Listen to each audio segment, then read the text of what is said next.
In this video, I will show you how to add JetPrint products on Shopify.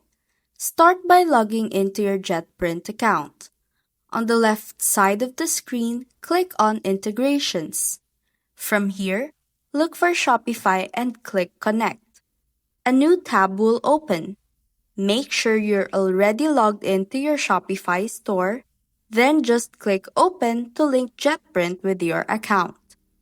Once that's done, head back to JetPrint and click on Catalog. Here you can scroll through and choose any product you would like to add to your store. After selecting a product, click on Design. Now you can customize it however you want. Either create a new design right in JetPrint or upload your own image. When you're happy with the design, click Add to Cart.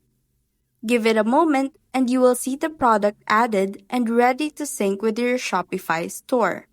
And that's how to add JetPrint products on Shopify.